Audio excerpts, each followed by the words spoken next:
Hello, welcome to my second lesson on Lapsteel guitar for beginners. In this lesson we're going to go through finding notes in C6 tuning, and if you haven't seen the previous lesson, which was an intro to Lapsteel guitar, I'd recommend you watch it first before this one. It may seem difficult to find notes and be able to relate strings to each other in a new tuning. However, I found a couple of methods to help me navigate the fretboard more easily, which I'm going to share with you today. This is only my method to help me understand my way around the fretboard, but other players will have their own ways of approaching it. No one way is right. You'll even have your own visual cues and kind of ways of remembering chords and standard, guitar and different things like that. It's all just about perspective at the end of the day. So with all that being said, let's get into the lesson. Firstly, I want to talk about my method when it comes to understanding my way around a new tuning. Whenever I'm learning a new tuning, the first thing I'm trying to find out is as many similarities to the knowledge I already know in standard tuning. The three things I'm looking for include the note of the open string, the interval between the strings next to each other, and the intervallic difference between the strings open pitch in standard tuning compared to the strings open pitch in the new tuning. Now this might sound frightening to you to begin with, but don't worry, it's not as complex as it sounds. Luckily C6 tuning shares a lot of similarities with standard tuning. So let's look at the 6th string here, which is a C note. Right off the bat, I noticed that the note of C isn't in any of the strings in standard tuning, so that approach can't be used. The next method is then to look at the intervals. Interval wise, the notes C and E aren't too far apart from each other. If you look at it from C to E, it's a major third, and if you're looking at it from E to C, that's a minor sixth interval. I'm going to view it as a major third apart because it's a smaller interval, which makes it easier to visualize on the neck.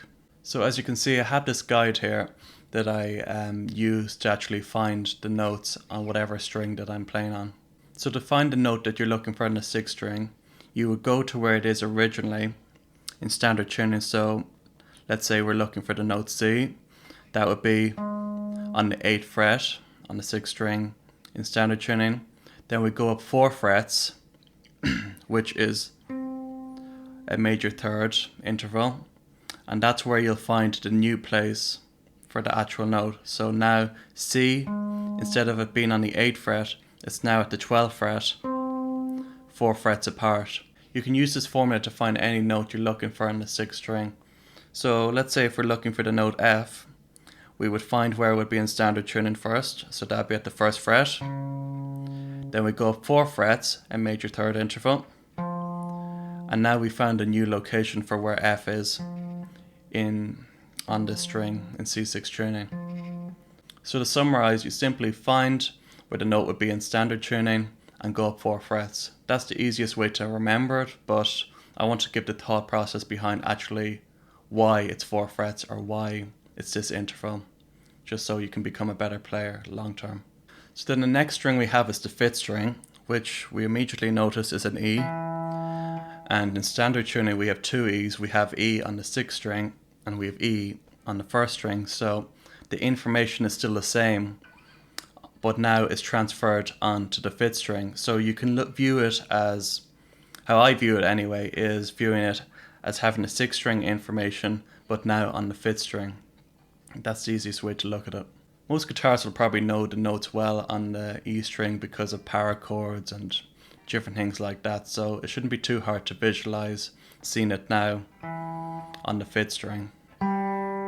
It's the same scenario for the 4th string, which is a G, and in standard tuning we have a G string which is on the 3rd string, but now it's here on the 4th the 4th string instead, so you can just view it as having the same information but up a string. That's my way of looking at it. I think it's the easier approach to take if you already know your fretboard well in standard tuning, because it just means that there's less work that you have to do with memorize something new and learning new shapes and learning new whatever. You want to limit the amount of work that you have because there's so many other things that you want to be concentrating on when you're beginning with Lapsteel.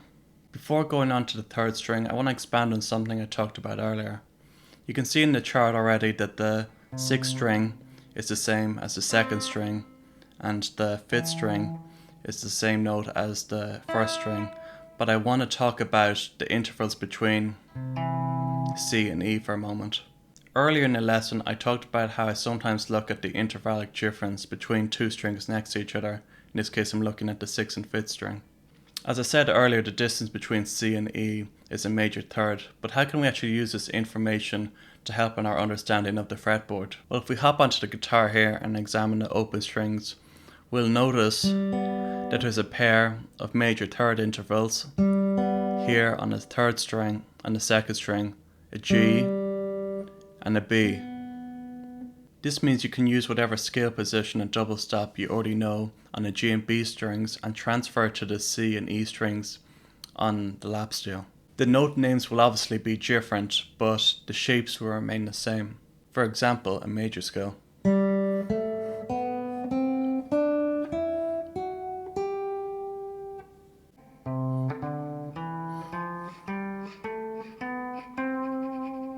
Or a minor scale.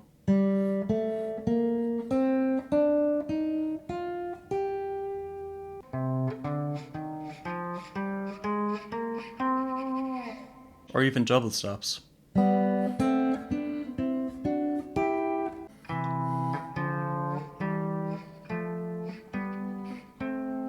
used some slants there to get the double stops, but the shape remains the exact same as it would be if you're fretting on the guitar. But at the end of the day, this method's only useful if you already know your scale positions on the G and B string already, otherwise you won't really get much use out of this method. Lastly, let's look at the 3rd string, which is an A note. If we use the same procedure as before, we'll look at the open string to begin with, and we'll recognize that the A note isn't on any of the open strings in standard tuning, so that rules out that method. If we look at the intervals, the difference between G and A is a major 2nd, or if you're looking at the other way around, A to G, it's a minor 7th, but like before, it's easier to take the smaller interval as it's easier to visualize. So we're looking at the major 2nd.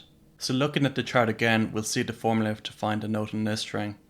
So to do so, you find where it would be in standard tuning. Let's say we're looking for the A note, which would be on the 2nd fret, 3rd string. Then we go back 2 frets this way towards the nut, and that's where the new location is. So obviously A is here now as an open string rather than here at the 2nd fret. Let's use that formula now and find the D note. So in standard tuning that would be here at the 7th fret, but with the formula we go back 2 frets, so back a major 2nd, and we find a new location of D, which is the 5th fret. Let's do one more example and let's look for F sharp here. So F sharp would normally be on the 11th fret, but now we use the formula, we go back 2 frets, major 2nd.